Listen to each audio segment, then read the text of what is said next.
So should we move on to number 6? Yeah. Let me out or I'll eat your dreams! Okay, so this was my number 7, Sean's number 3, and Bill's number 8.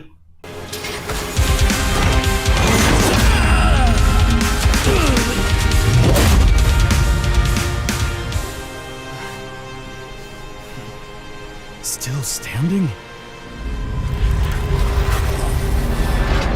So we're both shackled to the dead. You foul beasts will not have his soul!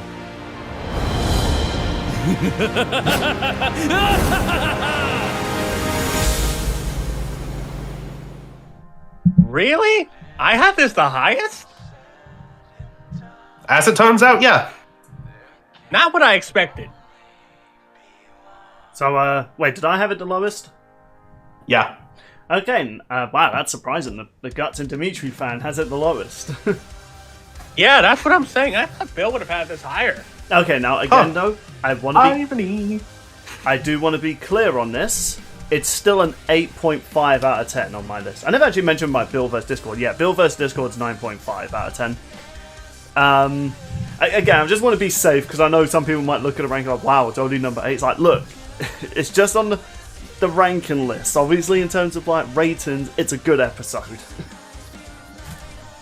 So, yeah, of course, I was excited for Guts to come back.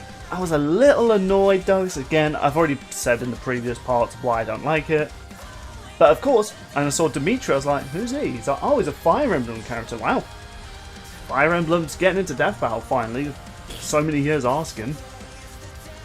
You happy, mate? Fire Emblem. As fun fact, we talked about franchises getting in. Mate brought up Fire Emblem. Yeah, that's true. Oh yeah, I did. Yeah, so... One of mine got in. I win. Oh my god, such an Yay. ego. Again, the mate curse is real. There's a lad's curse and now a mate curse.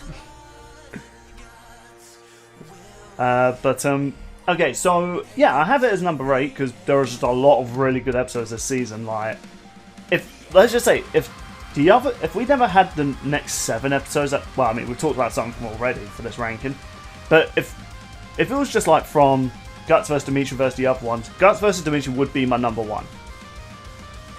The only thing that's saving it, well, there's a few things, and yeah, I have that controversial opinion which I'll get to in a second.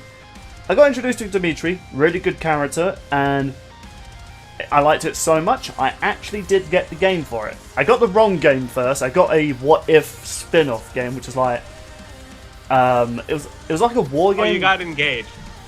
You got engaged. Yeah, don't get me wrong, it's a good game. Oh, congratulations. Well, no, not Engaged. No, that's the newest one. There was another spin-off. It's kind of how to describe it. It's not a tactical game. It's more so like Is it like Fire Emblem Warriors or something like that? Yeah, that's what it is. It's a what if. It's what if Byleth never made it to the academy, never became a teacher. I mean, regardless, spoiler alert, whether he goes to the academy or not, a war breaks out between the houses. Sucks.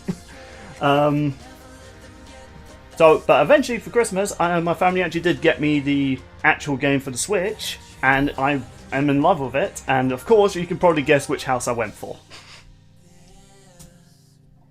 Yeah, Bill here's a big fan of Edelgard. Do you know what? So they have this online thing where they show you which are the most deployed characters. Yeah, Edelgard seems to be the most popular, which I'm pretty certain for one reason. It's funny, whenever I look at, which players deployed more characters, it's always the very attractive girls. I'm just like, man, people are simps even in this game. What else is new? But we got that aside, and maybe I'll do a review of that game or even stream it in the future. Yeah, I was really happy I got introduced to Guts vs Dimitri, and we got a really sick fight out of it. For sure. Analysis-wise, I don't want to go on for too long, because obviously Mate and Shaw need to go there. Like, how brutal this fight went, with how much blood was being spilled. Like, I do like the fact people did point this out. Even though Guts was outclassed in power, it's kind of fitting that he's the one that draws blood first on the opponent. It's like, yeah, he would be that sort of person. He was also faster, to be fair. I still love that when Dimitri's doing his whole big speech to him, the dead must have their revenge. He just gets headbutted by Guts. I was like, that is the Guts I know. Use headbutt. Bam. And of course, you know, the bit where he used his arm cannon, go to hell! Like, if people thought Guts didn't get any good one-liners because they did just reuse audio from the anime, I was really happy Guts got some really sick one-liners in, like, especially the opener of the fight. It's like, 1,000 men, what drives your slaughter? Save the high and mighty crap when you're dead. It's like, it's like, look, Guts ain't here to talk shit, he's here to kill. You liked it so much, you made a Looney Tunes transition out of it. Still my best edit of the lads. Please send that to me. I will. It's in. I deleted the file for it, but I'm sure I can just re-download the video and just send that. Hey, that's how we transition to number 5. Just use that. But of course, I've already talked about it enough, so I'll just bring it down. I still don't like the death, but I get what they were going for. I just think Guts just standing there just looks too goofy. I got what it was good. This is my favorite fake out of this season. Like, you're thinking Dimitri does the critical hit, which I've gotten a lot of those in the game. I'm starting to realise what those meant. I just always thought they were just funny visuals. But yeah, when he struck down Guts and Guts briefly got up and chopped his weapon in half, I was like, that was pretty rad. And it did surprise me. I was really thinking Guts was going to make a great comeback. It caught so many reactors off guard. Even people who were really rooting for Dimitri were like, wait, he's still moving? Oh, you know the facial animations as well? Like, that brief moment where Dimitri is surprised when his spear gets broken in slow motion. Like, that is really well done. Oh, yeah. I was like, honestly, this was actually giving me Ruby vibes, actually, with mainly with the snow hill and stuff like that. I mean, it's Ruby if it was rated R, let's be real. God, I hope in like many years' time we get that. Can you imagine a Ruby rated R? Hopefully not written by some edgy teenagers. Please. Yeah, the last thing we need is Ruby dropping the F-bomb 30 times. What is this? Hotel, a has-been hotel? No, that would just be Ruby written by fans. Fair point, actually. Overall, though, it's a really fantastic episode. The death is the only thing that I can really say to criticism. Like, if the death was like how I would have it, probably be a 9.5. Anyway, you guys continue. Okay. God, this animation is just gorgeous. I love the voice acting for both of them. The music. Like, seriously, whenever Brandon gets to do a commission, chef's kiss. And this was Brandon and Logan. Logan also worked on the Trunks vs. Silver track, so Brandon had him back on for this one.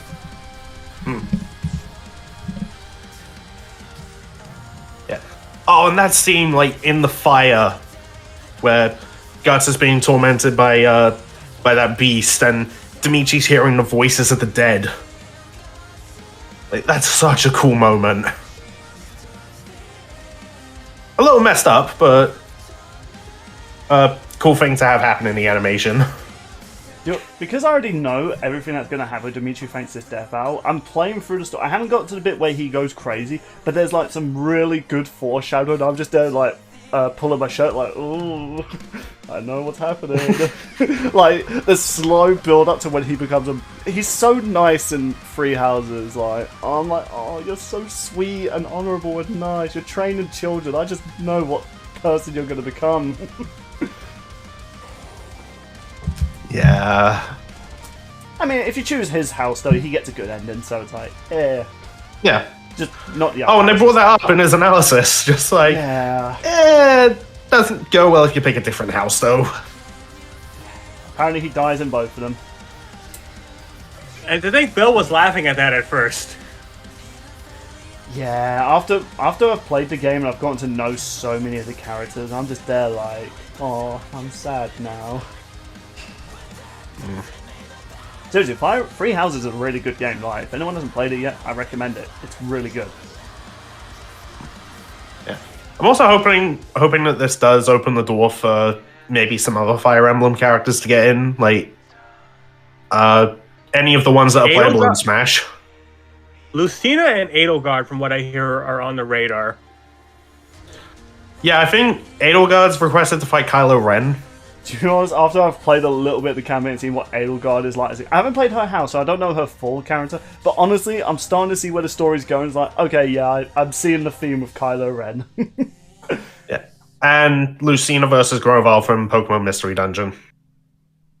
Oh, is that the Groval? I always thought that was just such a weird. Oh, let's just have him fight Groval. I'm like, I don't get it. Why just this one not fully evolved? I had the same thought. It's like Bill, that villain's going to be coming up in the Adventures of Steve playthrough soon. You'll learn more about this Grovyle later. What are you talking about? It's clearly Pikachu in the silhouette. I don't know what you're talking about. But yeah, I just thought it was just some random like, oh, let's have her fight Groval. It's like, but Groval's not fully evolved yet. But after Mate just said that, I was like, oh, that's why. It's like, now it makes sense. Dude, I had the same reaction. Okay, I'm saying this to you both right now. Play Mystery Dungeon Explorers of the Sky. I'm done. I mean, I've not played that Mystery Dungeon game. I've only been watching Sean's streams, which you should totally watch. Anyway, continue, guys. I just had that brief mind blown moment. Yeah, I'm just gonna pass the rest of this to Sean. I really like Guts vs. Dimitri. While at first I was like, I like Guts' analysis in his first episode, I kind of grew to like this one a bit more, just because it did give more insight on Guts. Rather than just the reason why Boomstick really likes this character. Dimitri was also really fun and cool to learn about. This is from a Nintendo property, by the way. Never did I think someone could be as tragic or dark, and then we get Dimitri! Yeah, ever since I've played Fire Emblem Three Houses, I'm just really surprised, like, how did they... The reason they get away with it is there's no blood. There's like a moment Byleth, like, slices someone. They don't get sliced out, but you hear them, like, gargling. It's like, oh, there's no blood, it's fine. It's like... and... What? Yeah, just the response as well. People have become really into Dimitri ever since this episode came out. A lot of people ended up liking him as a character, Bill included. And just showing off how badass he can be while talking about what he's done. Like, him walking through a magic Illuminati guy's attack and just feeling nothing. So That is the cool visual. I haven't got to that bit in the story, but I cannot wait to see that. I'm also really into the fight for this quite a lot. The fact that they're on a snowy environment helps make the bloodiness of this fight stand out quite a bit. And what's a nice little detail is that when Dimitri does get headbutted, that broken nose and scar is there for the rest of the whole fight. It's just one of those, it's hard to tell because, bloodiness. There's a lot of blood. Yeah. Fitting for these two. This was the debut of Kevin Andrew Rivera as Dimitri, and I think he did phenomenal with Dimitri's lines and delivery. Ender Mobitz comes back as Guts, which was a nice surprise to see. Yeah. Who'd have thought freaking Agumon would make a great Guts? Again. What drives your slaughter? You ruined my marshmallow! I want to see someone do an edit of that now. Screw it. After we've done recording this, I'm going to make that edit and send it to mate.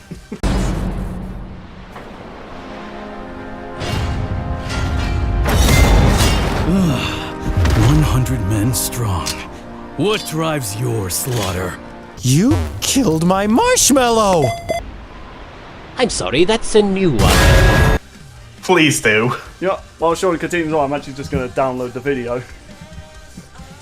I also really enjoy God's Hand. That's the name of the soundtrack, by the way. I think it's a really cool, epic soundtrack. Especially the vocals that they delivered for it. Also, just a neat little tidbit on it is, if you have the membership, they do like a thing where it's just music, like an A and B of the fight. They did that for this one, and with that whole chorus with going berserk, but not until the battle's over. It's the perfect cutoff point to what happens. The ending is also really beautiful, and even more accurate from what everyone's been saying. Like, Guts just finally bleeding out, but he went out on his own terms. And then Dimitri, being the kind-hearted character he is just like, I'm gonna fight these guys for you, even though I don't know who the fuck you are. Oh yeah, just that line delivery. You foul This episode beast is sponsored- will not have his soul. I And can't do just the the voice. grin he gives, and just the grin he gives when he goes off to do that is really nice. The thing that's even more hardcore about this, I feel like I'm doing like a mini Three Houses review as well as I'm doing this. Like, most of the time in Fire Emblem, he always has an army with him. And yet he's fighting someone one-on-one, and he's going to be fighting some demons just by himself. Like, I don't know, that's just more hardcore. I think Dimitri did a really good job making a case for Fire Emblem to be in more episodes, as well as just put on a really, really good fight. And this was the first ever episode that got #1 trending in general.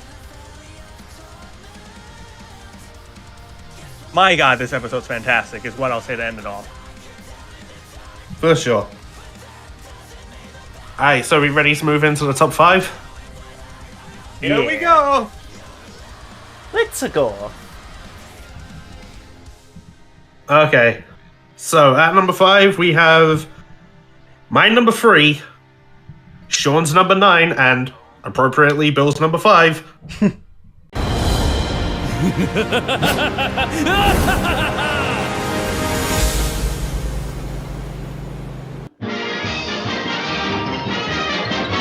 Go to hell!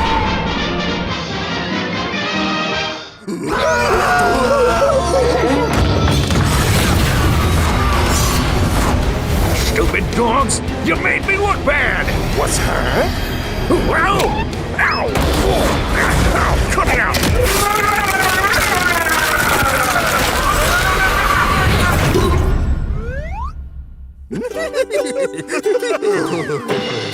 Oh, no! I hate that stupid dog! Ruh-roh, Ryman Ranger! It's terror time again. Okay, so I had it at number 9. Well, here's my response to first I that. thought- 999! Hey people, I'm part German, I can say that. That's probably what Richard is gonna say when he hears how low I have it. Oh dear. You're gonna become Okay, loud. so yes, X-Cloud. Anyway, It was cool to have a hand-drawn fight again. And just to hear how wacky these dogs get. I think Billy did a phenomenal job with Scooby. Oh well, thank you. It's so perfect. Ringmaster Billy, not this Billy.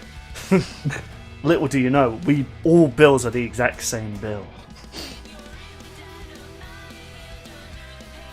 It's really cool to see, and I really liked all the gags they did with this one. From the doors to just the chase scenes, the computer to the mystery machine somehow suddenly being outside the house. Don't ask. Well, they kind of, in the opening of the fight, you know, Scooby's calling for Shaggy, so it's clear they both arrived there.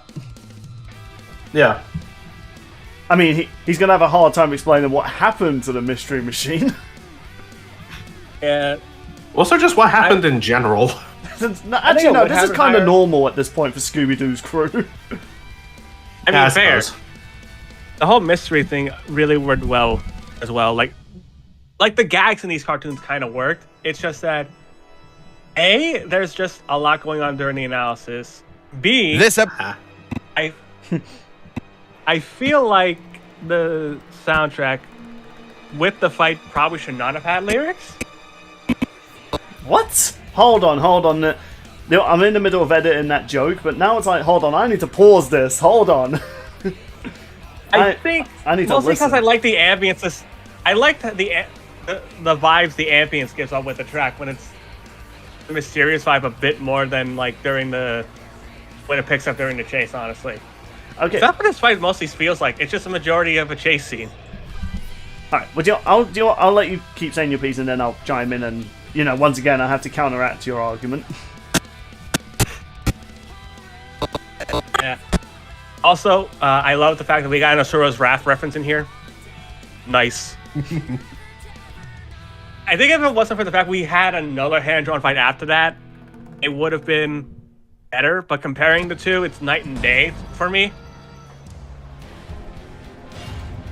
That's all I'll say for now, and then I'm gonna pass it on. 100 men strong. Alright, did I have it lower before you, mate, or were you lower before me? You had it at 5, I had it at 3. Okay, fair enough. Okay, so, first of all, Sean, the fact you're saying, there shouldn't have been lyrics in it. Have you never seen a Scooby-Doo chase before? Like, whenever the crew have those big chases, they have those moments where there's, like, a really cool music involved in it. Most of the time, they are actually original songs. Well, why weren't it's crazy how good it is. Especially what's new Scooby-Doo. Yeah, even in the live-action movies, it was like a redone version of What's New Scooby-Doo, or Scooby-Dooby-Doo, Where Are You? Yeah. Okay. I still love that moment in the film where, he tricks the monster like he's helping with his nails, and the monster's like, oh, and he just chews them off, and the monster's all freaking out, like, hey! Seriously, underrated film. I don't get the mass hate for it. Dude, I love those movies. That's so good. Scrappy-Doo. Okay, okay. Yeah, Scrappy-Doo as the villain was pretty... that was stupid. But the whole vibe of it is like, when this fight was announced, I was in disbelief, like, surely not. This is our Halloween episode. I was like, okay, this is our Halloween episode. Like, when they said Gojo versus Makima was, and after they showed that teaser of those people being massacred, I was like, you guys know what a Halloween episode is, right? Like, I know we did Adam versus Nemesis as our big Halloween lad special, but like, scarier than it is. But with the theme of these two, it makes sense and it makes it more breathing. It is annoying it couldn't be on a Halloween day, but I guess they didn't have the episode ready on time.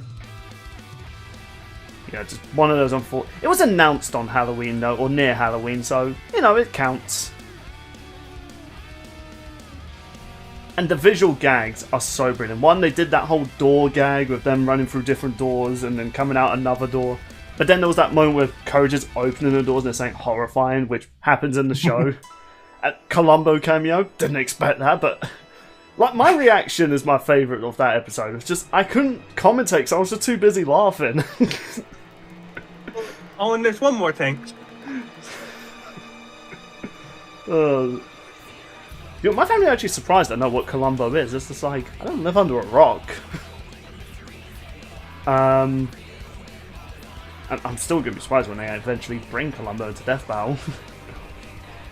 If Liam gets his way, probably to fight Kira. I'll be very curious how they'll do that episode.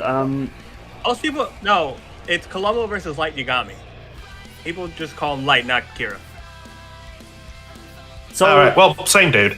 Yeah, same dude, really, Sean. Technically, Obito's not called Obito. Shut the fuck up.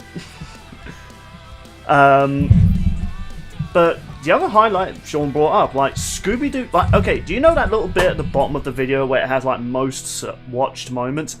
That moment is the most watched for this season for a lot of fun. Like, most of the time, the most searched is just skip to the beginning of the fight. This episode, though, is the most watched. Like that moment there with Scooby-Doo going full on Azura's Wrath. I'm not surprised. Like, I brought my sister over. Well, she came over. I didn't hold her against her will. You're gonna watch this episode with me. She was when we watched Rick versus the Doctor, foreshadowing. She saw Scooby versus Courage. She was like, "Wait, they did that episode?" I was like, "Oh yeah, do you want to watch that?" She was like, "Hell yeah!" And when she saw that, all I saw was just disbelief on her face of what she was looking at. Just seeing Scooby it's go Scooby's Wrath.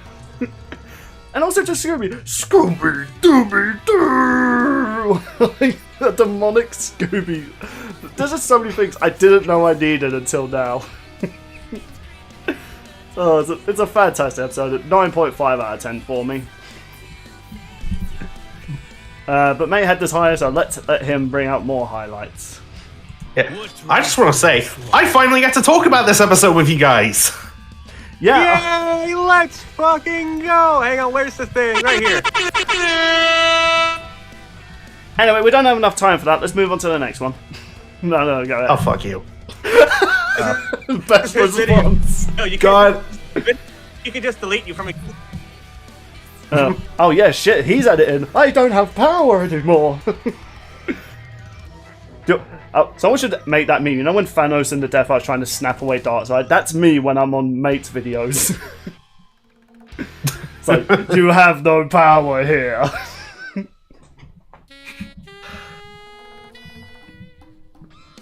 Alright, so I freaking love this episode. If I'm ever going to introduce people to Death Battle, this is going to be one of the episodes I think of. As just like a... This is how insane and stupid this show can get. Because, oh my god, like the freaking Azura's Wrath reference again. Like, Jesus Christ. But I also love, like, a little detail in the analysis. Instead of feats, it's what he'll do for a Scooby snack and the things he's done for love. That is such a great touch. I love it.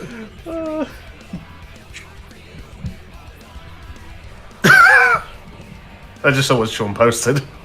Oh yeah, I'm busy editing this. You just said hashtag Kratos versus Ash for a when. One day, Sean, if they don't do it this season, they have to do it next season. I say do it for season 12. Yeah, 100%. You can't tease this Continue on, fight mate. so much. Continue on, mate. I had to bring it up just this once because we keep talking about the Azura's rap reference. Also, it's just like the wrap up of Courage's analysis. Just like, yeah, like, we all get scared, but, you know, being brave is about acting in the face of fear. That's why his name is Courage. Like, that is such a perfect way to wrap up his analysis. Like, so good. It really is. Seriously, say what you like about Courage being a coward. You know what? He's probably kicked more ass than we have. Hell, even Scooby. Yeah. Like, can you turn into a robot with Scooby? Seriously, when they were bringing up that nanotech thing, I was like, I'm sorry, what? Hell, can you rip yourself in half to avoid a laser? Yeah. Do you remember when Courage can. Do you remember when we did the prediction? We were like, oh, Scoob's fucked. Yeah, and shock and surprise, it was a draw. Yeah. Because this fight would just go on indefinitely. Yeah, and their reason wasn't Draw in bullshit. over 8 years. Yeah, and their reason wasn't bullshit. It makes complete sense. Like, both have same abilities, both can't kill each other. So, what can you do? Yeah. Now, here are the things that could end the fight, but they have these which counter that anyway. Yeah. Seriously, that dark matter orb pretty much ruins anything Scoob can do. But at the same time... Also, of course, can't Eustace kill- died. Eh. And nothing of So value that's a was plus.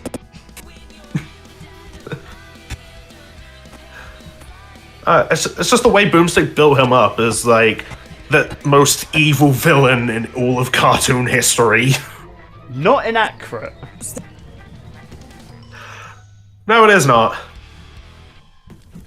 Come on, the visual of like his face getting like sliced up as he's pulled into the chest of demons, like Jesus, but deserved. Someone clearly had a grudge. You I mean, it was Boomstick. He doesn't like dog killers. Yeah, something you didn't expect. For a guy that eats squirrels for a living and enjoys it, you wouldn't really think he would have a soft spot for little animals. That's why he has a little bit of a soft spot for Lucy. That's true. Dog murderers get what they deserved. Oh, maybe not the kids in Elven Lee. That was a bit fucked up.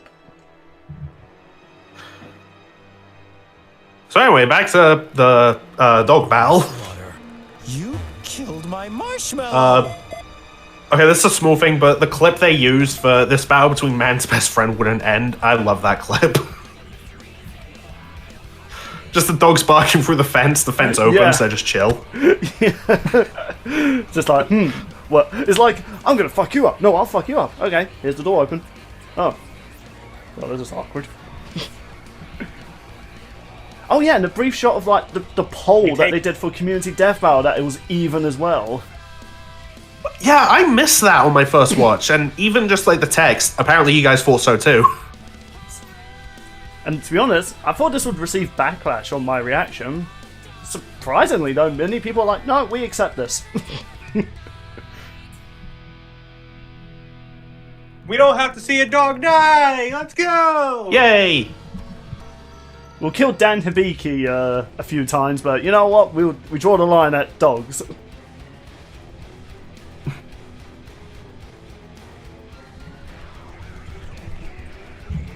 Alright, are you guys ready to move on? Yeah. Elite Four. Alright, Fantastic Four. Fantastic. Love fours. Anyway. It works. Okay, so this is my number 5, Sean's number 5, and Bill's number 6.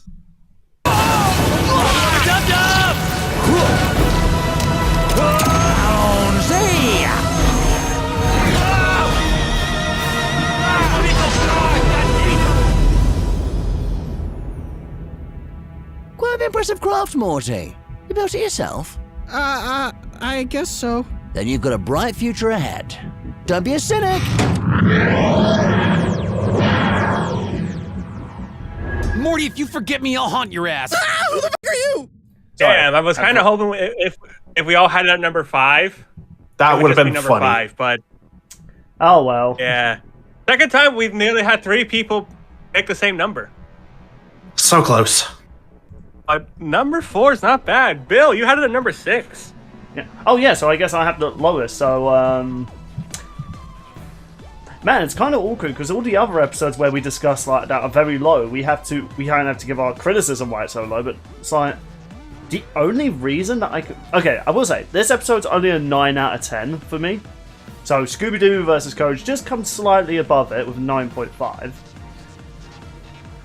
And don't get me wrong, I was hyped when it wasn't for much the matchup. Just seeing Rick and Morty, you could find it because similar to Mate with Fire Emblem, Rick and Morty was an episode that I wanted to see Rick and Morty in Death Battle. And the fact the debut of it is with Rick himself, fuck yeah, I was hyped. I was happy. My voice was cracking when I saw that. Like the moment I saw the portal gun, I was like, yes, it's Rick. And also just realizing just how it made me go back to rewatch the David Tennant episodes again with Doctor Who. So I was already excited for it when this fight was announced because I binged it, and I wanted to try and watch the rest of Doctor Who, but it turns out they got removed off Netflix, so I have to watch on BBC iPlayer now, which is annoying because every time I have to log on, I have to give my TV license. It's like, why? Oh, God. I already remember- have an account. I remember back in the day when BBC iPlayer was just available for everyone.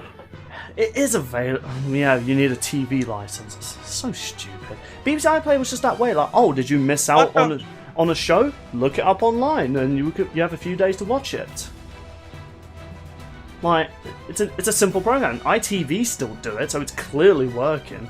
We're just naming these channels, and Sean's just like, what the fuck are you guys talking about? See, that's one thing. That's a positive America here. We don't have anything that requires a TV license. Oh, good for you. But anyway, look, that's a rant for another day. Well, not for a video, just saying I could share to you guys. Okay, so... And yeah, the fight itself was amazing. The music, like, when I heard what the name was going to be before the death bar, I was like, fantastic. I would like that. And I love how the fight starts. Like, Rick just going, shut the fuck up, Morty! I knew Time Lords are suicidal morons, but I didn't know they didn't invent review mirrors. It's like, that is such a Rick line. That is such a thing I can picture him saying. And then the Doctor just going like, "Oh, go on, I'm busy." Like, that's smugness. Like, look, I don't have time to deal with someone like you. And Rick's just like, "Son of a bitch, you're ignoring me." That's why he's gonna kill him. Like, oh my god. That's already like, all right, you're already a 9 out of 10 just for that alone. And there's so many things I like. Like, you know, I love when the Doctor escapes and he's just quickly panicking as the TARDIS got stabbed. He's like, "Oh, what'd they do to you?" Because he does care about his spaceship because it's a living thing. Yeah. So, you know, that brief moment is like, oh, no. And do you know what? This is actually something I don't see people commenting a lot about. I love when the TARDIS helps the Doctor out. Like, the TARDIS, like, the Doctor compliments the TARDIS. It's like, "Oh, you brilliant old girl, switching rooms around." It's like, oh, there's so many sweet moments. Like, you know, the moment the TARDIS goes into the time vortex, Rick's first instinct is like, "Shit, keep Morty safe." Like, you know, he wants Morty out of the way. And again, this is similar to Vader versus Obito. If you slow it down, you see Rick bite the cable just so the ship gets like sent out of the void. Because I thought, yeah, I was like, wait, why did the wire snap? That just seemed random. Like, did one of the lasers hit? But no, if you slow it down, Rick actually bites it just so that, I mean, fucking hell, that's one strong bite. Jesus Christ.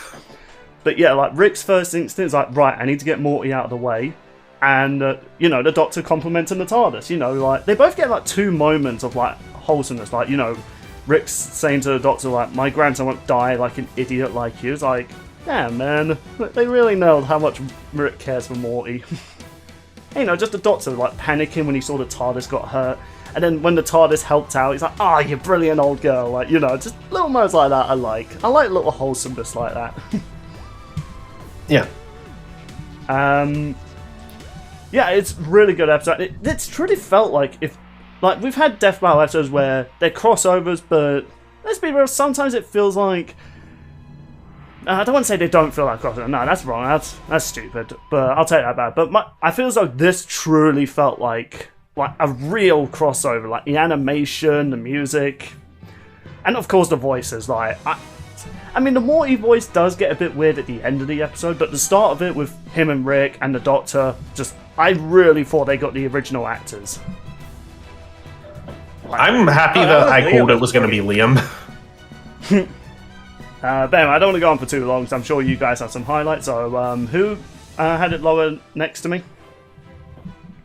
We both had it at number 5. We both had it at 5. Oh, fair enough. So I guess we're going at the same time, somehow. I do think the fight is really good. Like when I said with Scooby vs. Courage, it was another hand-drawn fight I thought was better. But this is the one I was referring to. Yeah, the fact we got 2 hand-drawn fights back to back. And in the same season. Yeah. That... Years ago, that was unheard of. Bro, as soon as I found out about that, I was like, wait, no, they're not! As they revealed on the Fireside chat, I'm like, wait, really? And drawn again. Yeah, and Rick, like, again, just like with Discord, looks like he's just straight out of the show. Yeah. What? As for the Doctor, I like how they went with a combination of both with David Tennant's Doctors, as well as getting Elliot Crossley, who voiced the 10th Doctor, as the 14th Doctor. Because they're both David Tennant. Jesus Christ, they went on full Tennant mode. Makes sense. Just the line delivery as well, especially that ending line, but through all this wibbly wobbly, timey-wimey nonsense. There's one thing you never quite understood. Dude, there was something funny me and my sister noticed when we were watching this episode. How Wiz and Booze that say Daleks is so funny. Because they say it with their American accent, they say Daleks. It's like, it's just Daleks. Like the E is silent. Like, it's funny, like, oh, they took on the Daleks. Also, one of the biggest praises I can give this episode is just how in character the Doctor was. Name one time the Doctor threw a punch in the fight. Yeah. Not once. Very in character, like... We know... I think a lot of people were worried because, like, given, they covered Aang before, and Aang's typically, like, a pacifist, they were kind of worried how they handled the Doctor. I think the Doctor was handled perfectly here. And I feel like, mate, I'm gonna let you go on, but I'm briefly gonna transition you into this. But when we get to the chips and dips area with all the other food court people, oh boy, Easter eggs galore. one of them got put in before you. Hey, Blake and Mikasa. And Billy replied to me on Twitter saying, "Told you I'd put them in again." Yeah, it's That made like me a happy. looking. Yeah, so many Easter eggs were in here, and they're all very clever. Including Torok's pony OC. And that was fucking cool. Yeah. And also, we had a new editor this time around. This was his first Fletch episode. I think his name is Galaxy Max Videos. This is his channel. Oh yeah, that's him. I love the way that the end the analysis where he gets the same clip they're quoting with the end line and have it play as the outro, like the whole run thing with Matt Smith and also the lick his ball scene. I thought Max did a phenomenal job. Yeah. I did think, like, look, if you're gonna wrap up Rick's analysis, it's gotta end with like the you can lick his balls thing. Yeah. And I just love the whole like breakdown at the end of the episode that they tried to do. Yeah, just super quick. Okay, let's break this down. We got speed, physical strength, technology, intelligence. Like, appropriate that they did that before the next episode. Yeah, I thought it was handled really well. I love how this episode came out. You killed Yeah, as do I. Indeed. It's a that- good I'm episode. sorry, that's a new one. And that final bit in the TARDIS, they just like the reveal of so when the Rick clone like pops out of the Doctor's chest, all Xenomorph style, grabs the D-Mat, fires at him, for the Doctor to turn around and reveal the portal still on his back, and to have that like be the finishing blow. Like, Right. I thought that was really cool. Yeah. I might be overlooking this, but I like to imagine the debris that fell in front of the portal when Rick tried to run through was the TARDIS. Like, nah, you're not going anywhere. Because they did mention the TARDIS as, yeah. Oh, probably- for sure. Like, they did mention if the TARDIS doesn't want you there, just don't piss off the TARDIS. So it's like, you know, and because it doesn't make sense because it seems to leave a gap so the thing can go through. So like the TARDIS knew what what the Doctor was going to do. Like, I could be overlooking that, but if that wasn't the case and that was actually planned, then kudos. I think overall, this was a fantastic episode, and it portrayed the Doctor perfectly. Yeah, I Yeah. 100% agree. And you know that friend of mine that I brought on for my reaction? Yes. Yeah. Okay, so I was gonna bring him in for Raven v Twilight. Twilight's his favorite pony, and she lost. Then I brought him in for Bill on Discord. Discord lost. I'm happy this time when I brought him in, his preferred character actually won. Third time's the charm. Made a change. Yeah. All right. Shall we get on to the top three? Let's do this. We got All a right. really good top three. Oh yeah. Taking the bronze medal is my number 6, Sean's number 2, and Bill's number 7. You don't want to give me your power! Fine! I'll just take it!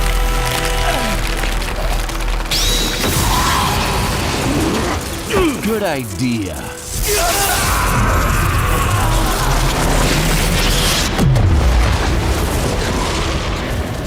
This world sure isn't perfect, but it's a lot better without you in it, asshole.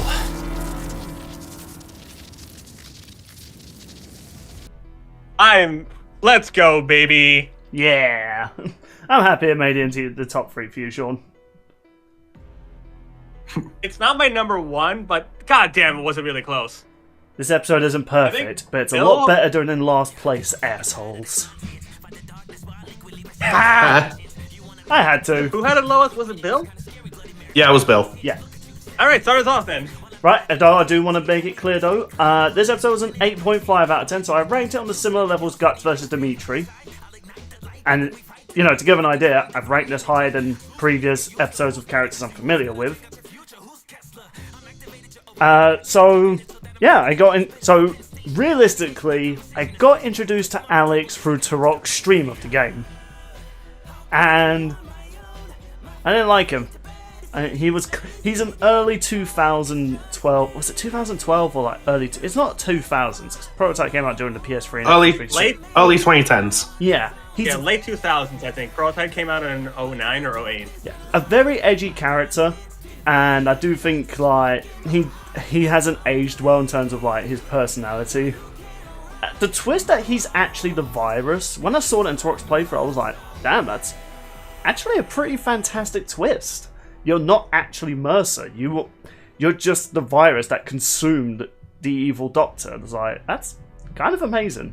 It's just a shame they didn't really do much with it. They made him a villain in the next game. I was like, oh, that's weird. And that build-up was done in a comic book. Yeah, so if you just played the game, you're going to be like, wait, what? Why is Alex evil now? Even in the comic books, it just doesn't make sense. He's met worse humans than the person that tried to shoot him in the face.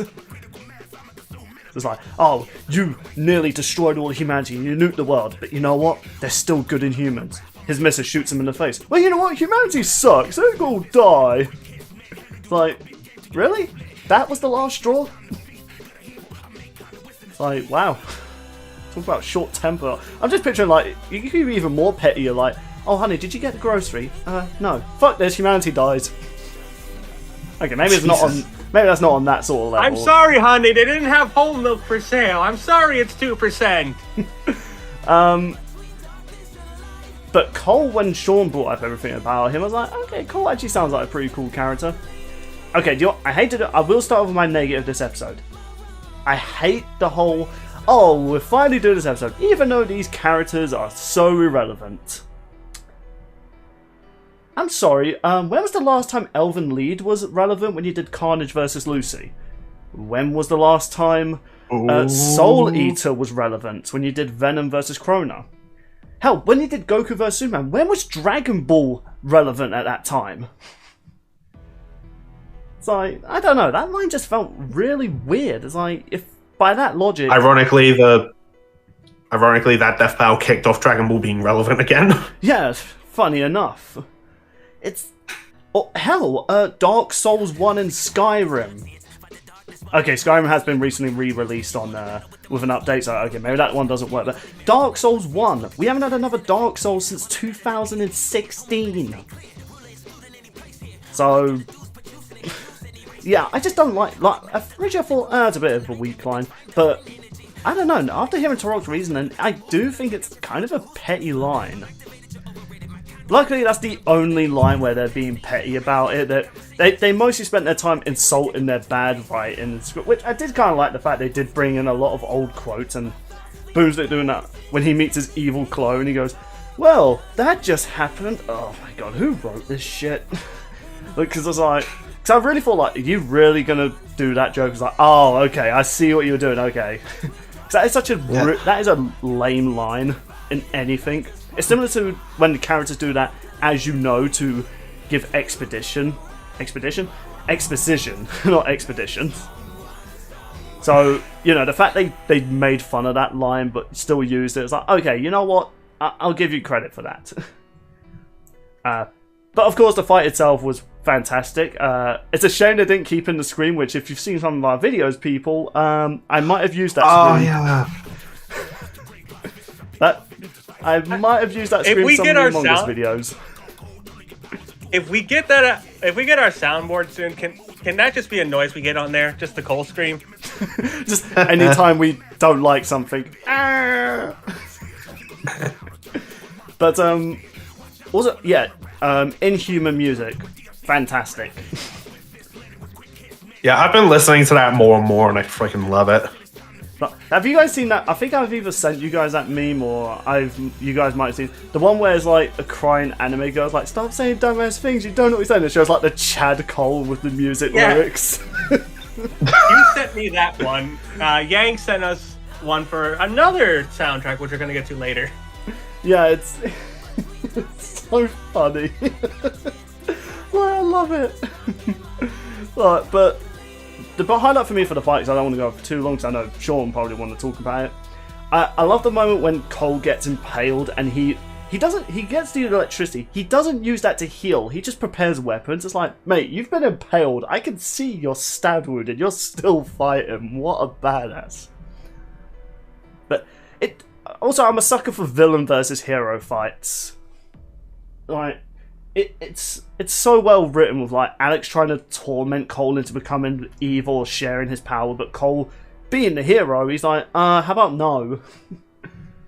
Yeah, I love Cole's, like, the only vermin I see here is you. Yes. And cooling down the lightning as the music picks up. That is so badass. That is such a hero versus villain moment. Like, the hero gives a badass one-liner before powering up. But it's also the stare he gives Alex as he doesn't run to Alex at first. He starts walking with his blades, showing like, yeah, I'm gonna fuck you up. And Alex is just getting pissed off. He goes into his armored form, and just a bit where he picks up Cole and like he's about to do that suplex as the music starts kicking in. Like that scene gives me goosebumps. Seeing Alex jump in the air, about suplex, and Cole breaks out and starts punching him in the face. Like, come on, that is sick. Yeah, it's still a fantastic episode though. Like, I think if it wasn't for that really petty comment at the start, and I don't know, maybe if I was more invested in Prototype. I mean, rumor has it Activision and Microsoft have plans, because when they were showing their board of like games coming to Game Pass, they teased Alex. So maybe Prototype 3 or a reboot. But hey, if possibly if Prototype gets added to Game Pass, streaming, I don't mind. I'm still waiting for Power World to come out tomorrow. Oh yeah, the Pokemon with guns. I've heard it's actually meant to be really good. Anyway though, overall, great episode. I like it. I'm happy it's in the top 3 just for you guys. It's in the top 10 for me though. You got to give me that. Yeah. Speaking of, Nate, I believe you're up next. Yeah. My only real issue is just I think, well, I understand the script joke was like, yeah, we should have done this episode a long time ago. But it's just the way it said, oh, look what I found, a script for this matchup in the trash. It's like, kind of gives off the wrong vibe. Yeah. Raises a lot of questions though as well. Also, can I just say, the Shadow Boomstick, can we get that if we get another Persona episode? That'd be fitting. And a detail that I remember someone pointed out afterwards, I'm blanking on the name, but like throughout this fight, Cole is given all these like karma choices, and he picks all the hero choices before like powering up. Like, he saves the people that Alex was going to kill. He says no to Alex's proposal, and I thought, oh yeah, that's a cool detail. I think Hyper Starman might have done that as like an edit, maybe, for a video. Maybe. I just remember hearing that somewhere, and I'm blanking on where. My memory is inconsistent. That's actually a pretty good attention to detail. Yeah. And I've already mentioned like the line, and Bill, you touched on the throw and stabbing in the face. The brief recreation of the God and Man pose that they did. A good episode. And of course, I love Cole's final line so much. Like, grabs what's left of Alex. This world isn't perfect, but it's a lot better without you in it, asshole. Like, that is how you finish a fight, good sir. He's a hero to the end. Also, like, I know it might be a bit much, but I think the shadow call-outs were kind of funny. Yeah, I did like the differentiations of them. Like, Boomstick had the more, like, there's just an alternative version of him that's evil, whereas Wiz accidentally created one through the virus. No, I mean, like, when they bring up something that they can do, and they go, oh, like Shadow the Hedgehog. Oh, yeah, that's right. what I meant. I thought you meant by shadow characters. Like, you know, they're evil forms. Oh yeah, I like those too. But Also, a lot of Tobey Maguire this episode. yeah, including him getting fired on. I think, do you know what, this episode would have been a 10 out of 10 from me if they had Cole doing the Maguire dance after killing Alex. Now you guys have got that image in your heads now, don't ya? God fucking damn it. Oh my god, someone needs to animate that. Have fun. Seriously, if someone animates that and sends it to us, we'll have you on as a guest. Oh, Christ. Even just a fan art of it or something like that. I don't know, doing the pose with his arms in the air would be enough. Or like a comic of it.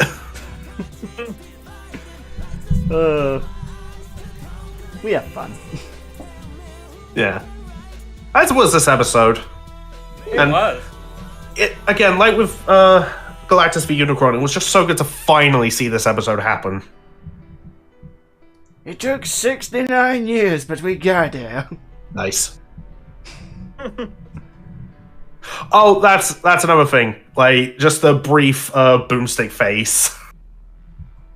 Like, when Wiz brings up a 69-year-old. Nice. Unintentional, but I somehow worked it in. Yeah. Alright, Sean, round this off. Yes, we're nearing 3 hours, actually. I Cole just saw versus- my OBS. 2.5 versus hours Alex. on my end. Yeah, I'm saying we're nearing Cole 3 hours. versus Alex. Cole versus Alex, I thought was really, really good. As someone who really enjoys Infamous, they captured Cole very well in his analysis and the fight itself, nailing like how Cole would react in the good storyline, which is primary canon. So I'm glad they stuck with that. I thought they did a good job of Alex's analysis, just with the edginess of it, but they didn't go too like overboard with it. It was like a hybrid of a newer day episode and an older day episode, if that makes any sense. Yeah. The fight was really fucking cool. From the visuals to the dialogue, the soundtrack. Dimitri's voice actor, Kevin Andrew Rivera, comes back as Alex Mercer, and I don't know how to pronounce his last name, but Paul, the guy who did Discord and Silver Surfer, came as Cole. Dang, 3 in a Range of row. him isn't- Yeah, it was legit 3 times in a row. And his range is nuts. Yeah, it's kind of funny picturing Discord's lines and then suddenly Cole. That's weird. The music, Imagine if Discord won and he gives the Cole line. damn. I was about to say, can you imagine Cole would Cole's win and then he would have been like, "Oh, Alex," and just give the Discord laugh. I think they could have done that if they went evil Cole, but Oh, God, yeah, In- they could have. yeah, Inhuman was really good.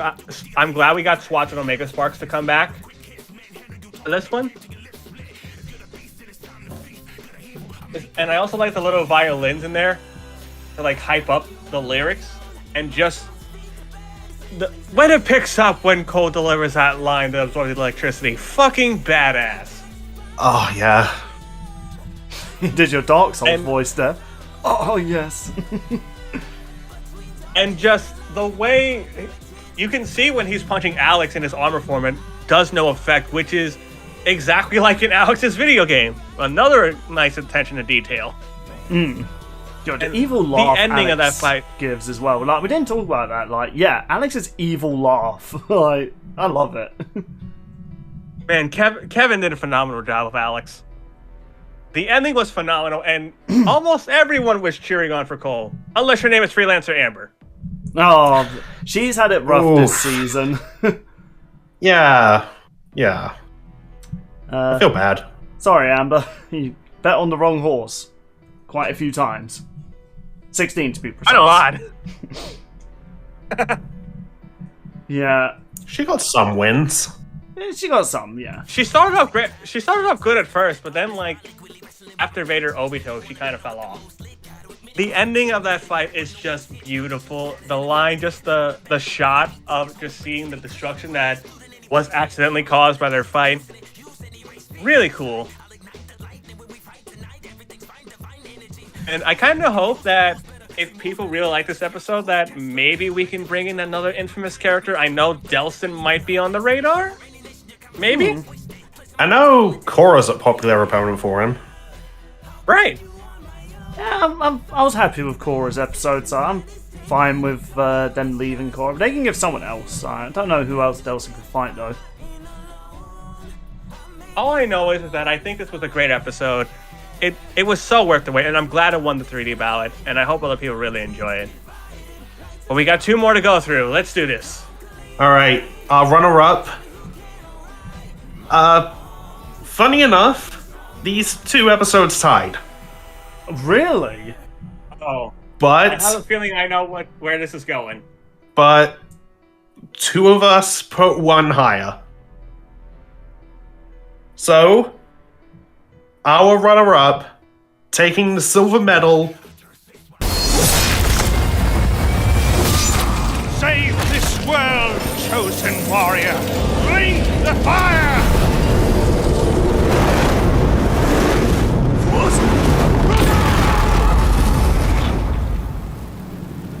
Let true dark be cast upon the world. Our Lord hath returned.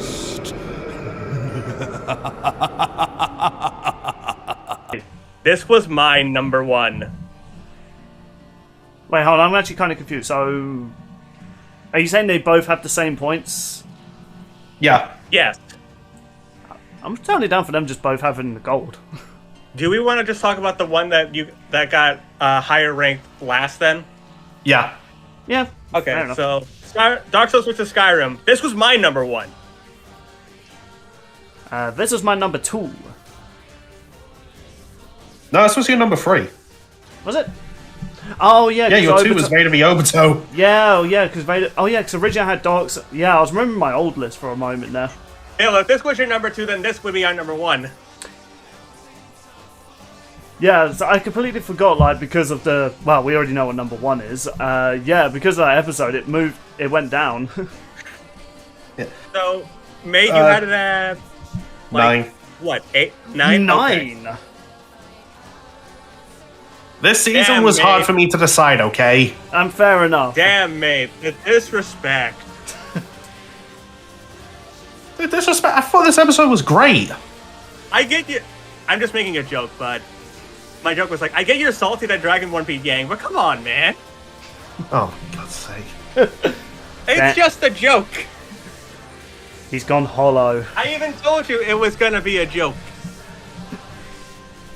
To be fair, though, like, yeah, there's a lot of episodes to rank this season, but, like, it was a hard choice. So, mate, let's hear your, reasonings. Just want to say, I didn't give you guys crap for putting my runner-up as low as it was. Yes, you have. That's why I said. That's why I was saying it's gonna be a joke. I even said it was a joke before I said it. Okay, well, anyway. Okay, so in the analysis, I do love how they like started and ended both, and also the clips of the cosplayers doing the role in Chosen Undeads. Like, that was really funny. The freaking cheese calc in Dragonborns. Just the visualization of all those cheese rolls flying down that mountain. And lag in the game. Oh, that was just funny. You know, kind of unrelated, but sort of related. Someone's sort of done an update for that for their latest game, Starfield. Someone stuffed an entire room on their ship full of potatoes, and they just opened the door and they just flooded out.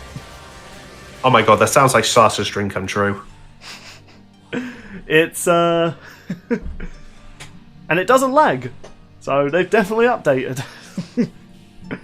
Good news, people, you can have 1,000 potatoes on your ship. Yeah. Also, speaking of the roll moment, just that moment in the fight. They had to. Yeah, they had to. And I may not be, like, super into these franchises, but the arrow in the knee moment, I was like, oh, yes, they had to put that in.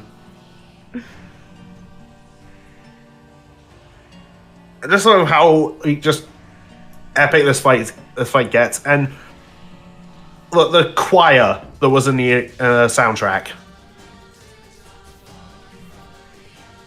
So many voices in the fan choir. Yeah, that was honestly great to hear. I do think the ending was a little confusing at first, but yeah, obviously, like upon rewatches and looking back, I get that it was the two gods of Dark Souls, like trying to tempt Dragonborn and like protect the fire and all that stuff. It was just a little confusing, at least on first watch. What? I'm gonna be smug for once in this video. I was not confused at all. Yay, I have no life and I play Dark Souls and I know everything. Wait. This became more demeaning now that I realise it. Yeah. Also, like, after the KO, just adding in the "you died" and just boomstick. Oh my god, this boss is bullshit! Oh, that was too good. Wait, yeah. I might be overthinking this, but in Scooby-Doo vs. Courage, it showed Wiz and Boomstick watching the fight. Well, Wiz and Boomstick playing a fighting game?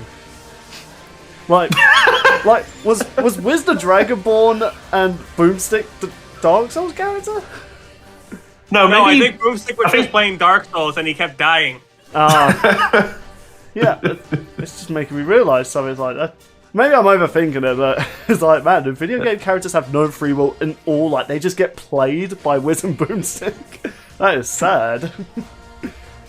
Also at the very beginning of Chosen Undead's analysis, dislikes easy mode. Yep. Yeah. Alright, I'm gonna sit back and let you two gush. Alright, well, since this was Sean's number one, I won't bring up too many highlights, but as far as, like, video game... I was excited when we were doing that Robust cast, and you guys brought that up, because I was unaware that they were planning on doing that. So when I heard it, I was like, wow, they're actually doing it. Oh yeah, they confirmed this one at MagFest last year. Yeah, and then when they actually showed it, and I was like, yes, praise the sun. Oh, I was so excited. Nearly smashed my TV in the process. As far as, like... Man, how many times have I said that this episode? Yeah, as far as, like, the representation goes, I really liked how deep they dived into the lore of Elder Scrolls and Soul games. Like, I was worried to wonder if they were going to go that deep into... You know, that was actually... I didn't want to bring too much about the undead curse, because I really wanted to hear Mate's reaction to it. And yeah, like, the realization that humans were actually never cursed. They were immortal, whereas the gods were mortal. Like an ironic thing. So the gods made this fake story that the humans just had a curse. Kind of ruining their lives. But they also kind of gave a deep message about the whole meaning of Dark Souls, which so many people just overlook. It's like, you know, the whole point of the Dark Souls games, it's not about getting your happy ending. It's the harshness of getting to it. It's what gives us meaning. Which is kind of a true saying in real life. Yeah. And but it's not about the destination, it's about the journey. Yeah, and I even liked how the analysis for Dark Souls ended with him, like, putting his fist up in the air saying, like, I'm gonna keep going. Like, honestly, that's a really cool detail they added. And, yeah, and also the fight itself, like, so many highlights. A nice little detail, I didn't get on my first time. When the Chosen Undead pulled out Smaug's hammer, he actually smashed the Dragonborn shield. Which I was like... Oh, yeah. I was like... Because I always wondered, like, why does he not bring out his shield anymore? It's like, oh, because it got smashed during the fight. That's pretty cool. And it makes sense. Like, that's the whole thing of Smaug. He breaks defense, so he broke his shield.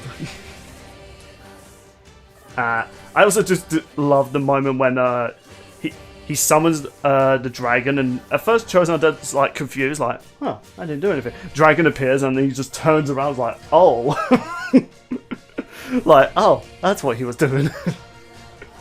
To quote Ethan from one of my videos, well shit. But then he just one-shots it with the bow, just like, yeah, get the fuck out of here. And for me, the real highlight was when Dragon Ball's about to do his Fushul Die and he pulls out like the bag that... I was really shocked that word. I was like, oh yeah, that stops spells. That's technically a spell. But he gets stabbed, pulls the sword and starts choking the Dragonborn. Like, holy hell. That was badass. I wish I could do that in the game. I'd survive so many boss fights. But the thing I loved about the theme of this wasn't a battle between two beings trying to fight to survive. They were fighting to save their universes. So like, when you see that Chosen Undead reaching for the fires, like the desperation in him, like he's trying everything to save his universe. Like a nice little detail, you see his hand shake when he's reaching for the fire, really showing that desperation in like his body. It's even more sadder when Dragonborn unintentionally destroyed our universe. Cheers, mate.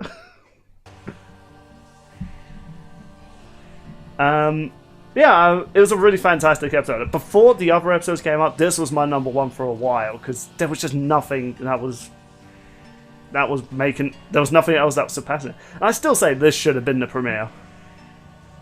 Yeah, I can agree with that. Like, it would have been such a hardcore way to start the season. Then again, though, we wouldn't have that funny joke with a small start and then big finale. Yeah, true. Plus, then it would have been slightly more awkward for my Hall of Fame, where I had Ant-Man just on Dragonborn's shoulder, although I could have just had him on the opposite shoulder. I mean, yeah. Yeah, overall, I really like this episode, but of course, I'm certain Sean wants to gush about a lot. Oh boy. I had a hard time debating what my number one was. It was between this and Cole vs. Alex, but I gave it to Dark Souls vs. Skyrim. I love the analysis for it, portraying both that depressing yet mysterious ambiance and seriousness of Dark Souls, going to the crazy story and hilarity shenanigans you can get into with Skyrim. I think those analysis contrast really well with each other. And they even worked in how to like work in the mods that the community have made over the years. Like the Macho Man Mini Dragon one. And Thomas the Tank Engine. No, it's a dragon. And not just any dragon. Alduin. The analysis for both was perfect. I love how they got Jocelyn in to explain the lore of Dark Souls. And the fact that I unintentionally called them involving cheese after our last discussion. Like, I swear I don't have inside information on the episode. Although my math was off, I said 50 wheels of cheese. They gave us 150. And then when you get to the fight itself, there are so many references from all the different weapons the chosen undead uses in the fight, as well as the differing shouts and spells the Dragonborn has. Yes, the shield does break, but you guys do see that green glow come off the Dragonborn, yeah? Yeah, really cool detail. That's from his alteration spell, most likely Ebony Flesh, which increases defenses. And then you get Oriel's bow, we got the arrow to the knee, and then just using time slowing into Soul Tear. God damn. Yeah. I have to ask, why is the gem so big when Dragonborn holds it, but so small when Boomstick holds it? That is because that's the Black Star's model. It's how big the model actually is. Or just Boomstick is just that huge compared to Dragonborn. Yeah, now that you mention it, I never really considered that. I was like, huh. Yeah, that is actually kind of weird. The Black Star is like a pretty big item you can get. Although, technically it doesn't weigh anything because it's a quest item, and you can't even drop it anyway. Yeah. And plus it is good for harvesting souls. One of my favorite shots in this fight, though, is just Stormcall into lightning spell, and then the Chosen that just runs and leaps and grabs 2 lightning bolts for his thunder spears. Yeah, that is a badass shot. Yeah, that was. I was really thinking, like, oh, Chosen Undead's gonna get struck down again, and just him grabbing it was like, okay, never mind. He grabs 2 as well, not just 1. He grabbed 2. And then we get the final clash with the Moonlight Great Sword and the Dawnbreaker. Yeah. The Night versus the Dawn. And just the way Chosen Undead just swinging it around into like his projectiles was really cool. It's a really cool weapon to have. And again, really. I just love... And just the ending, when the Chosen Undead finally speaks, we get Liam dropping one of the most hardcore lines and references to Dark Souls, Europe edition. Just prepare to die. A nice cool detail. When Only for it to be... No. Oh, sorry, go ahead. Go ahead. I was just going to say, when Dragonborn... I was about to say... God damn it. I'll say my point. Yeah, you go ahead. When the Dragonborn has a brief second, he uses only part of Fustrodal to try to get him off him, which I think is a really nice detail. That's something you'll overlook if you don't know Skyrim that well. You can just say part of a shout. Funny enough, that's actually what I was going to bring up. You know, it makes sense you would bring it up. There's the Skyrim nerd with the Dragonborn Funko on the TV stand. I mean, yeah, it's also a great detail. Someone pointed out in the comments that the moment the Chosen Undead spoke, that's when the Dragonborn realized he could use his spell again, so that's when he went for the fool! Like, that little desperation is like, oh yeah, that's actually pretty smart. So... Should have kept quiet about that. Yeah, that's kind of an oopsie on your case, Chosen Undead. Speaking of Chosen Undead and tiny details, just the way the Dragonborn reflects in his helmet the first time you see it. Yeah, I love that. Oh, yeah. Which apparently was a reference There were to so another many box cool cover. details. Wasn't aware of that. Yeah. So many cool details, from the weaponry, the fighting, to the small ways that each person was able to win. To the post-analysis, you could tell this was a Liam research episode, because they threw everything the Chosen Undead had. Especially like, well, why couldn't the Chosen Undead just come back? Like any Dark Souls. And then Witch just goes, one word, power. Yes. One of the cases, like, you could be that character you could be that player that just keeps on coming back and back and back. But if you can't even get anywhere close to killing the Dragonborn, what is there to do? And as sad it is to say, Yeah. Dark Souls 3 does confirm the Chosen Undead did in fact go hollow. So, it's really sad. Well, that's Dark Souls, baby. We praise it a lot. Fireborn's probably the best soundtrack of the season. Yeah, it is. It's just so There's good. just so much I love about this episode. There's so much I love about this episode. As both a Skyrim fan and someone who enjoys Dark Souls, I think it's a good blend of both of them. And it's a whole lot of fun. But number one, I have a feeling what number one is, and I had a feeling about it, but... I mean, if anyone is familiar with the process of elimination, they know what number one is. All right. Well, let's go to our second joint number one. All right. Taker of the gold medal. We have my number one, Sean's number 11, and Bill's number one.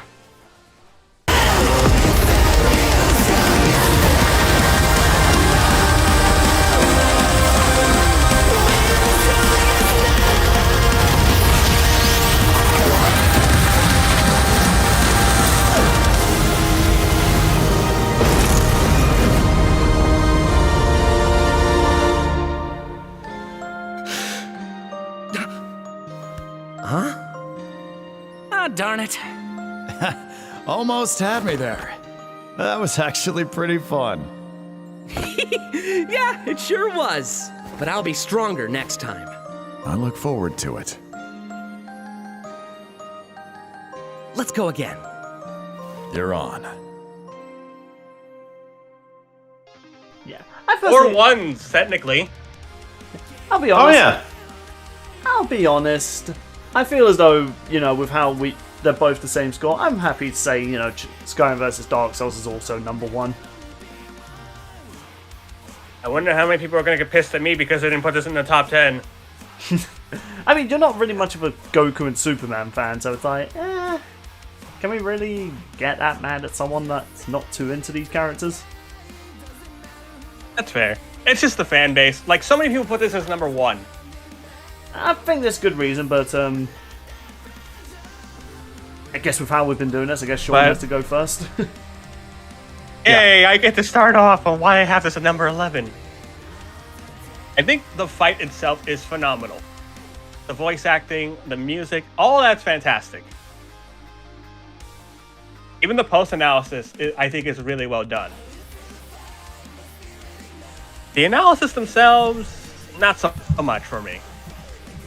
Again, yes, it's partly because I'm not a Goku and Superman kind of guy, but while it did add some stuff for Goku, it definitely feels like, I can't really say if it added too much more for Superman that we haven't already seen. No, they've added a lot of things.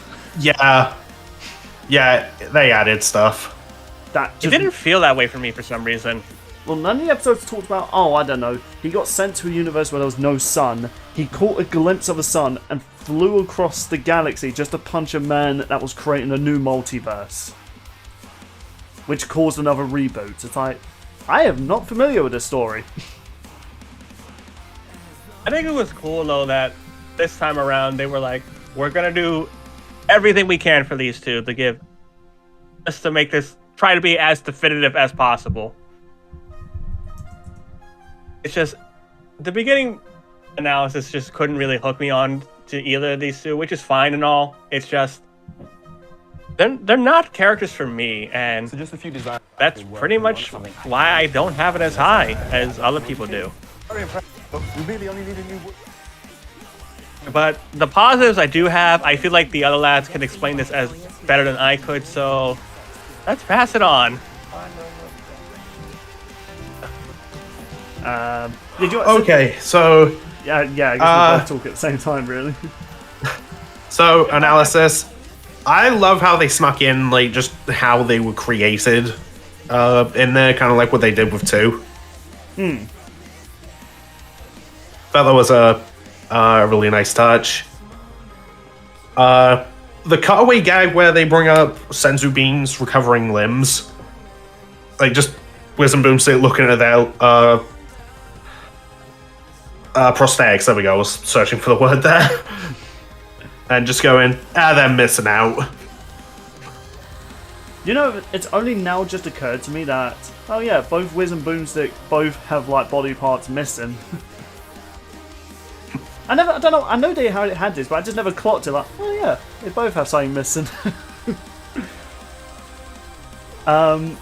Yeah, that was actually pretty funny. Yeah. Also, like, the ridiculousness of all the different Supermen. It was just like, we want Future Superman, Cyborg Superman, Kami Superman, Dinosaur Superman. There's a lot. Even a Milkman Superman. Yes, Sean, that is a thing. There's a lot of Supermen. But I do like the fact as well, they kind of they stopped doing that whole, like, bitterness towards Superman, because I think Chad's admitted that, you know, maybe he was a bit too bitter towards Superman. Yeah, I'm glad that wasn't there. Yeah, because it's like, you know, you still need to represent, like, sure, if we had to say who's the more liked, yeah, Goku is more liked, but that doesn't mean Superman doesn't have his fans, and the last thing people want is to have their characters ridiculed whether they win or lose. So I did like the fact that he talked about what was the whole point of Superman, what's his whole character meant to mean. And yeah, a simple solution to overwhelming problems. Yeah. And the thing I liked as well, they do acknowledge, like, yeah, if Goku went up against any other Superman, he would kick their ass, just not the main one. Which is, yeah, that's valid. Like, there are Superman characters that Goku could totally beat, and just a Superman, easy. Animated series Superman, of course. But of course, it's kind of similar, like, why would you take the weakest version of a character to go against Goku? Oh, right, for views.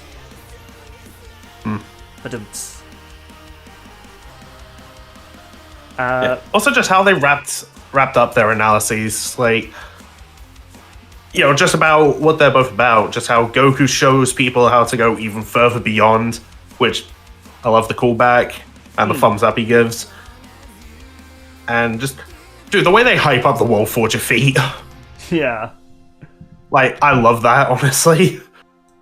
Just a whole, that's what Superman is. Simple solution to overwhelming problems. He'll save a cat from a tree, answer Christmas letters from complete strangers, and tow hundreds of planets to a new galaxy in the same day. I also kind of like they acknowledge that Goku's not a terrible dad, and they're just like, look, people, he's not a bad dad, you're just mean. I love that you put that in there. It's like, yeah, look, he has some questionable choices, but he doesn't hate his son or never acknowledge him. Hell, the first moment he had Gohan, he showed him to his friend, like, hey, I've got a son! Yeah, it's just that, well, he was dead for like a year. Oh, like, that's his fault. It's like, how could you? You're a terrible dad. I was dead! It's like, I don't exactly have a choice in the matter. If anything, Gohan, Piccolo's the one that killed me. It's actually kind of true, Gohan. Wait, what? Do you know what? The fight itself, I was a bit surprised that they actually just took the models from different games. Like, I still find it funny that the Superman they use is from Fortnite. Closest Fortnite I ever get to getting in Death Battle.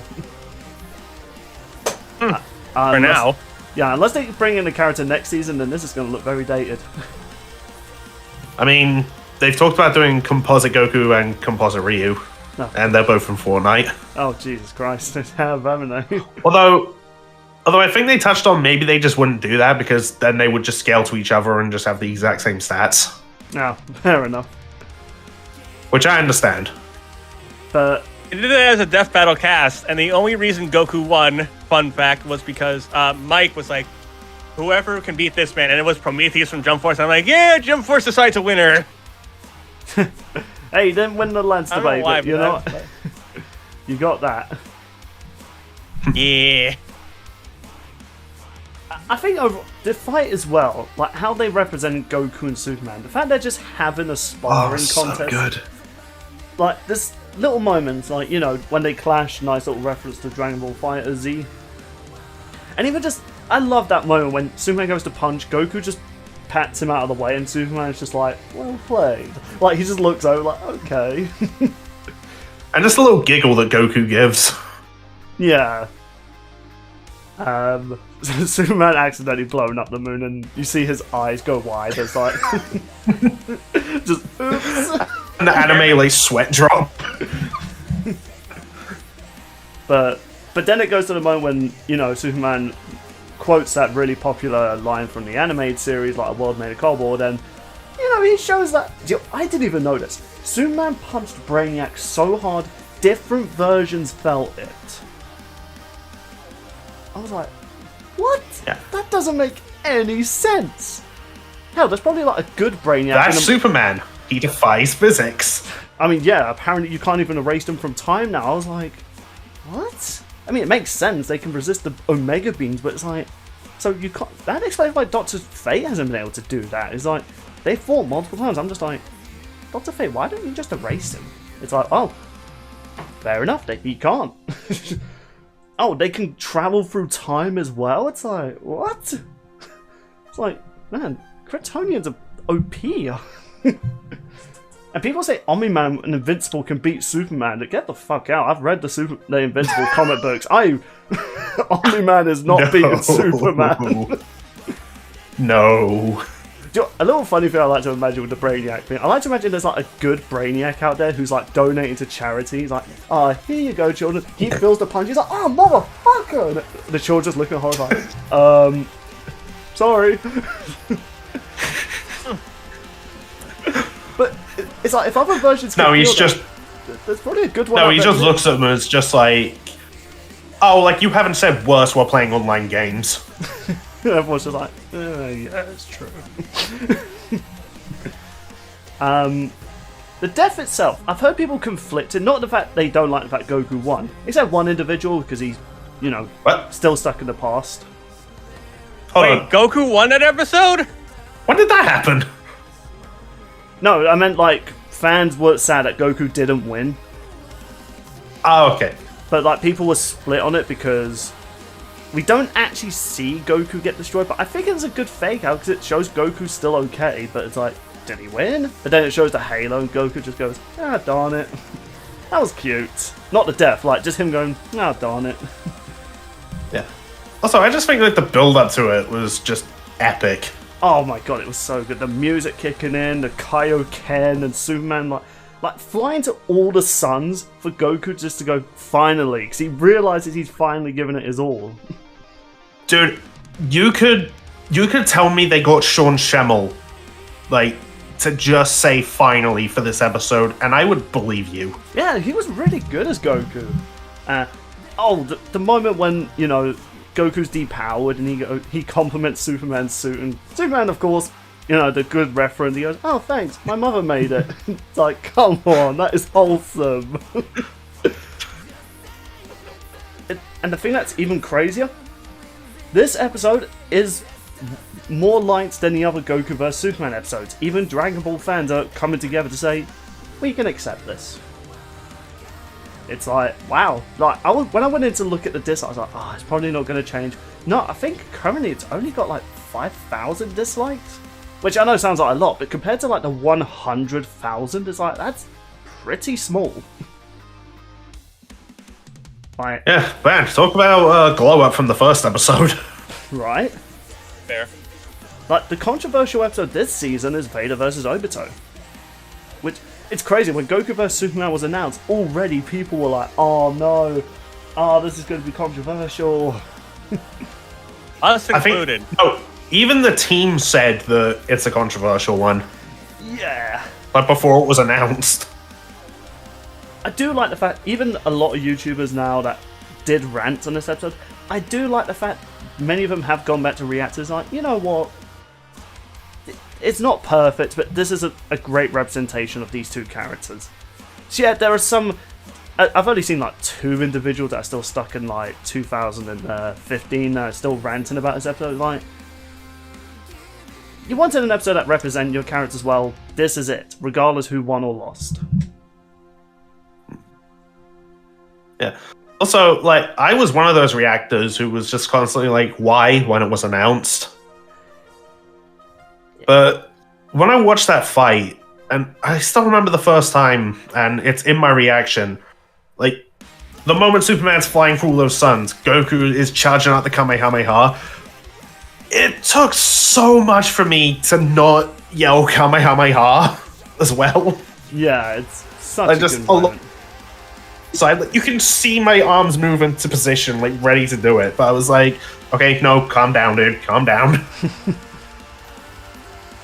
And yeah, just a little... Like, this fight made me feel like a kid again. It's same for me. And the little fist bump at the end with Goku going, let's do this again. You're on. I was like, you know what? I can accept that. Like, Also, the whole Ultra Instinct bit, oh, so like, good. that was freaking cool. Yeah. Superman using his like solar ability, like the explosion thing, I was really happy because they talked about it in Go for Superman 2, never used it. So to actually see it animated, I was like, yay! And it was a counter because, like, yeah, Goku's just avoiding him constantly. It's just like, okay, I can't hit this guy. You know what? Just explode everything. Yeah. And just a little shots of like different versions of Goku and Superman fighting. There's like elderly Goku and Superman like playing a game together. They were playing bingo. There was like a moment where they were in Chips and Blitz, and they're playing with like toys. There was a moment where they're reaching for a muffin. It does look like a tasty muffin. Oh yeah, and the fusing Batman and Superman versus Speaking of, Vegito, it's like so many references. Was that Vegito or Yeah. Gogeta? I Hey. can't remember. it's Gogeta. Okay, it was Gogeta. Including the moment when Goku got punched. They snuck in Masako X, and it's just some random guy. Yeah, I like the little cameos. I was a bit sad they weren't going to return, but again, they did want to go for the more accurate representation of the characters. But it was good they included them. Yeah. I would have been sad if they didn't. Same here. Man, there's just so much to really like about this episode, but I can't imagine we've got so much. We have to wrap it up soon, I imagine. Also, if there was an episode I would show people just to like get across like the epicness of Death Battle and also just the insane research they have to do, it's this one. Yeah. Like with them like measuring the DC universe and the ridiculous numbers. Like, oh my god. It's pretty big. I've said my piece. I don't want this to drag on too long. Big. It's a really great episode, and if you are curious what I ranked it 100 out of 10. Again, breaking my rules. Yeah. It's just a fantastic episode. What can I say? Oh yeah, for sure. Okay, well, that is season 10. Honestly, I stand by my point. Ranking in the book. Yeah, I stand by my point. What many people are saying. This is the best season we've gotten, like, in general. Not as heated as last time or the year before. We're getting better.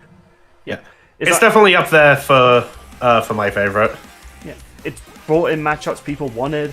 They brought in new franchises finally, and including iconic games and characters. So much in this season. Yeah, I really liked it. And we'll see what season 11 holds, aside from Tom versus Wily. Yeah. Yeah. Okay, that sounds like I'm not looking forward to it. I cannot wait for that episode. Yeah, same here. I'm just looking forward to talking more about Tom and Looney Tunes. Alright, so I guess we should be heading off. Are we going to do our outros? I'll be honest, I don't really know how to wrap this up. Well, I know a way to wrap this up. Because you guys have had your callbacks with your jokes. I haven't had mine yet, so why not?